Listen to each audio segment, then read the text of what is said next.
Alright, so we're back working on the 2JZ E36 today, and the main focus of today's video is going to be body work. I want to get this car painted as soon as possible, hopefully before the first drift event of the year. But before I can do that, there's a lot of body work that needs to be done, dents fixed, sanding, things like that.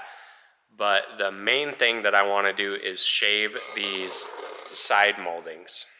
So these cars came with the plastic moldings on the side doors, as you guys have probably seen in my previous videos.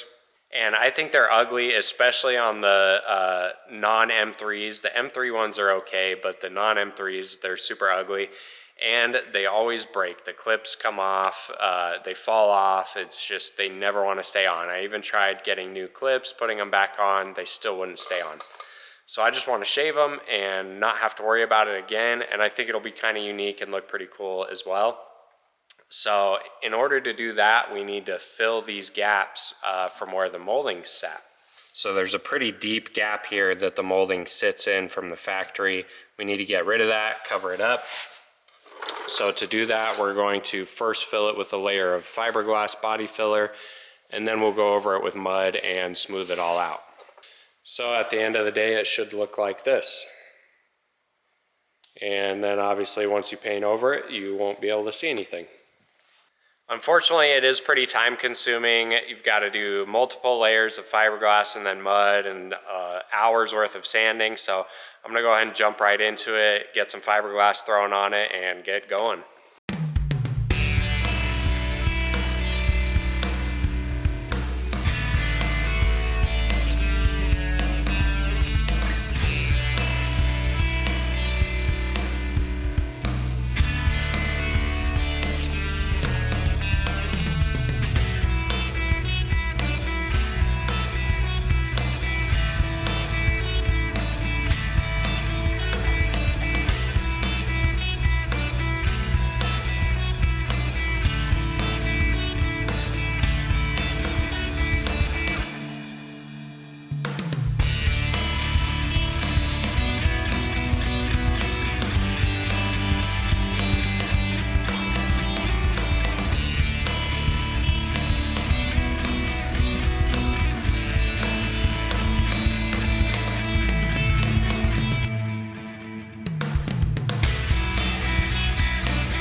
Alright, so we got the base layer of fiberglass on, and this is the product we're using.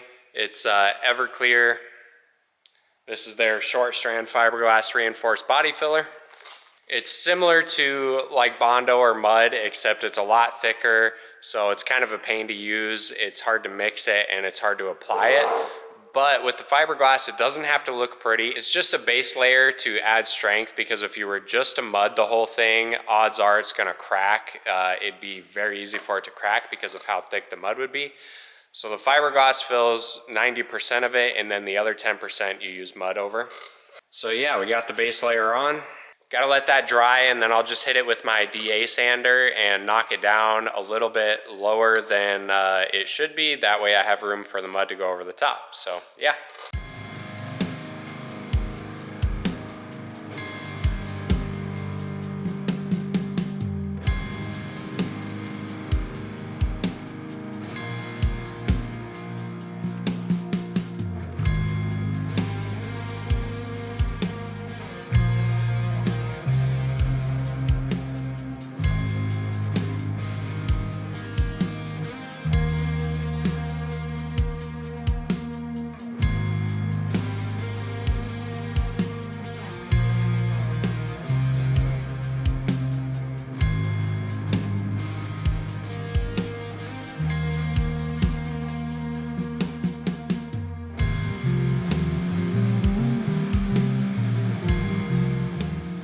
Alright, so we've moved on to mud.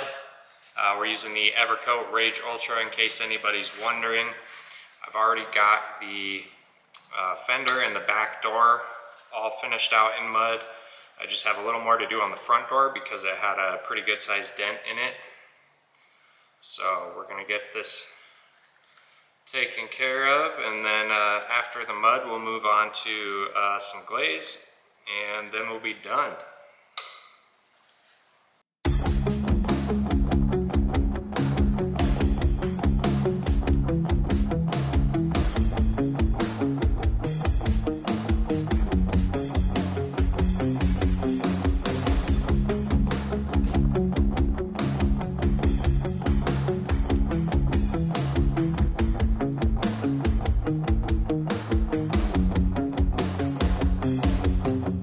Alright, so while our mud's drying, we're going to go ahead and move on to glazing the rear door. So for the glaze, we're going to be using Evercoat's Metal Glaze Ultra. Again, Evercoat products, not sponsored, wish I was. But the glaze is really meant to be a thin coat, mainly just to fill in our 80 grit scratches and some minor imperfections. It's not meant for filling dents. So we can just put a light coat on and then quick sand that off with 180 instead of 80 grit, and then we should be good.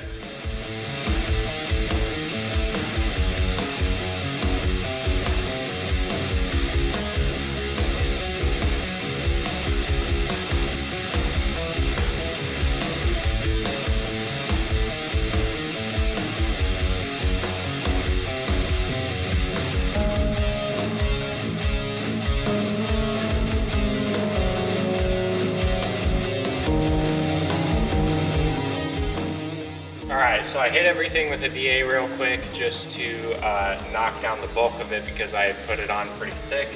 If I was going for perfection, I wouldn't do that. I would just go straight to a block, but it's a drift car, so it doesn't need to be perfect. These doors are probably going to get smashed within the season anyways, but I knocked down the bulk of it. Now we can go ahead and block the rest out.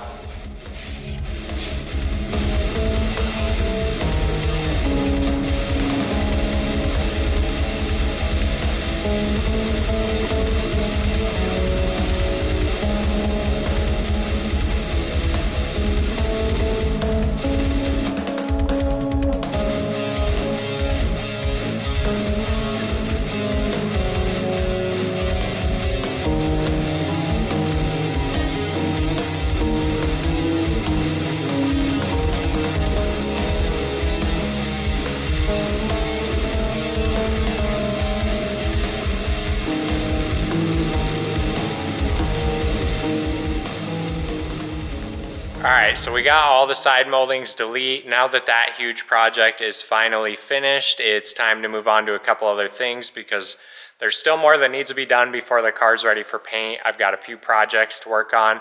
One of them being hood vents. I want to install some hood vents to help evacuate some of the heat from the engine bay.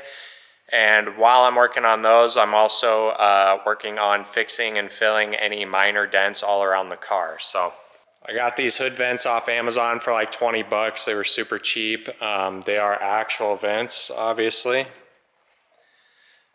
So I think I want to install them right about there. Of course, I had them kind of straight, but now they're not. But you get the idea. So I need to cut a hole in the hood for those to go on, and then once I get the hole cut out, they will eventually be taped on, but not until after we paint the car. But I need to get that hole cut so that when I do paint the hood, I can paint all of the exposed metal after cutting it.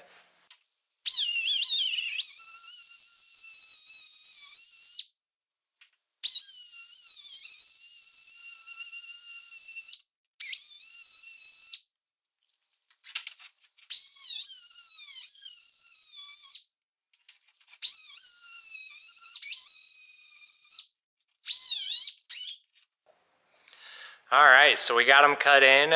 They fit really good. They've got plenty of wiggle room to move them side to side. So now that those are in, I'm going to pull them back off, clean up the edges with a sander or grinder, and then fix a few dents in the hood, and it'll be ready for paint. So all the repairs are finished. We've gotten all of the Bondo laid down and everything smooth and fixed.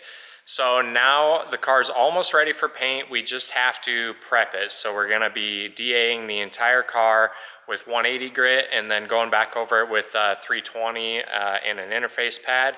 And after that, we should be ready to paint, but we got a whole bunch of sanding to do. So I'm gonna go ahead and knock that out.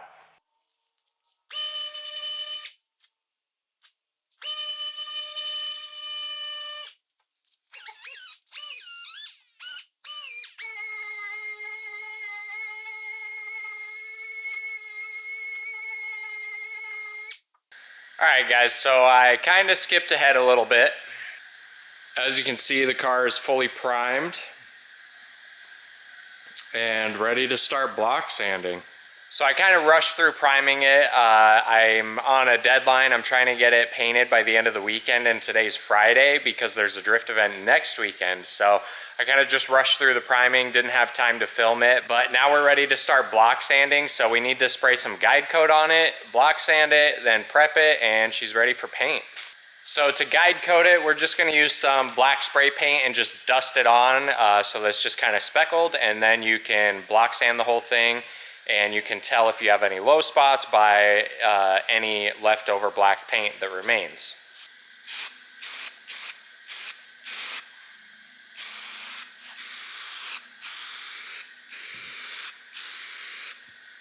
So it's basically going to look just like that.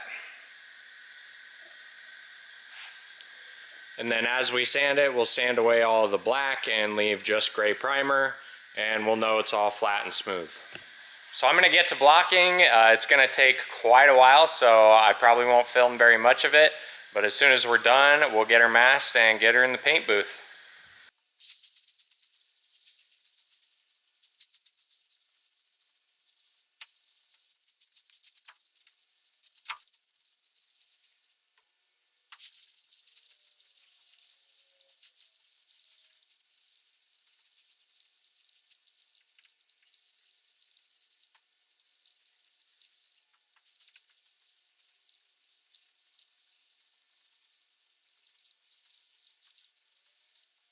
Alright, so we got everything block sanded, prepped, and we're in the paint booth now.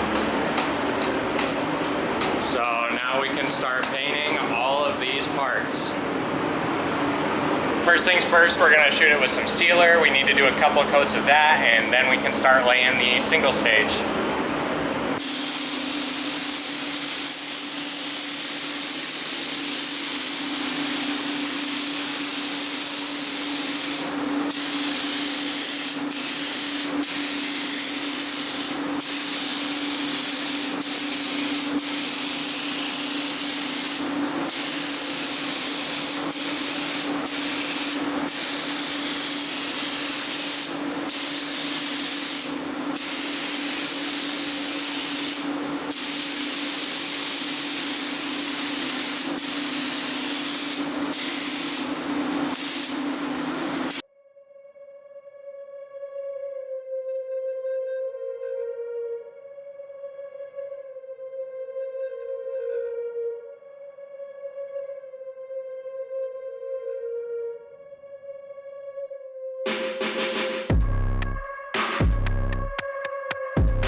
Alright, so as you can see, we got sealer on everything.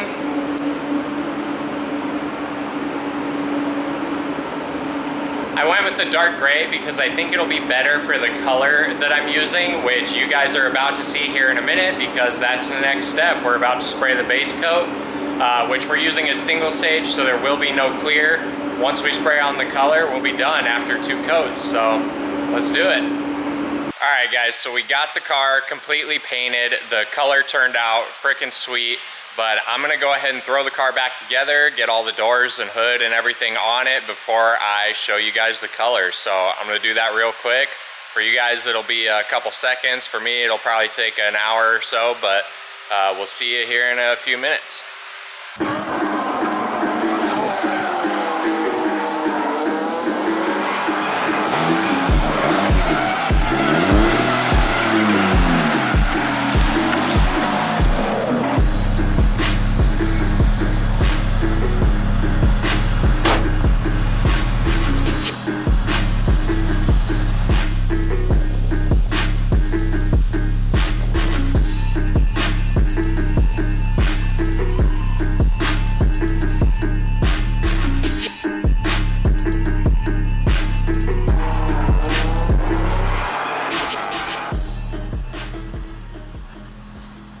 So there you guys have it. The car is purple. I'm sure some of you could have guessed that based on the color of my interior and engine bay. Purple is my favorite color. However, if you saw my previous video, I was gonna wrap this car white, and I was totally sold on keeping it white. I loved the white with black accents and potentially doing a black livery. But I kept seeing all kinds of white BMW drift cars. There's just tons of them out there, so it wasn't very unique. I wanted to be a little different, and I figured since I decided to paint it anyways, I might as well do a cool color. So it did end up a little bit darker than I was hoping for. I went with the dark gray sealer because I thought when I saw this color on the color cards, it might be a little bit too light. But then the dark gray sealer kind of made it too dark. So I'm thinking a light gray would be the sweet spot and would have been a more ideal color, but I'm still totally happy with this. It is a good color, I think. It's a Chrysler Plum Crazy, and as you can see, it is a metallic. And it's also a single stage. I went with the single stage because with it being a drift car, if I do damage it, theoretically, I should be able to just spray a little bit of single stage on the damage and then buff it and blend it out, and it'll look pretty good. You won't have to re-clear it anytime you try to repair damage. So for a race car, I think single stage is probably more ideal. Now the paint definitely didn't come out perfect. This was my first time painting a whole car. So we've got some dirt nibs and things like that in it. And I've also never sprayed a metallic paint, so I didn't know that you should do an X pattern to avoid getting tiger stripes, which you can kind of see, maybe like right here, you can see a little bit of striping where the metallic is a little heavier, which is just because of the way that I was painting it. I'm supposed to do an X pattern to mix it up a little bit and blend it, make it overall look more uniform. But you live and you learn. Still looks good, especially for a drift car. It really only needs to look good while moving from about 20 feet away. So I'm super happy with it. I'm really glad that I finally ended up being able to paint it. And I kind of went above and beyond. I stripped all the parts off of it and painted the door jambs and everything. Basically anything that was white on the car got painted. I didn't want to leave any of the white behind because to me that just looks tacky. But yeah, eventually when I'm not so busy, I'll give the whole car a quick wet sand and buff, get rid of a lot of those dirt nibs, and make the paint look 10 times better. But for now, it's not a priority. It still looks good. It's all one color, so I'm happy with it. If I had known that I was going to be painting the car purple, I probably wouldn't have done the engine bay and the interior purple. I feel like there should be more contrast. I don't really like having them the same color, so maybe in the future I'll change up the interior and engine bay. But they are a pretty different shade, so I don't know. I don't know how I feel about them together. Throw it down in the comments what you guys think, if I should just leave it the way it is or if I should change the color of the interior and make it look better.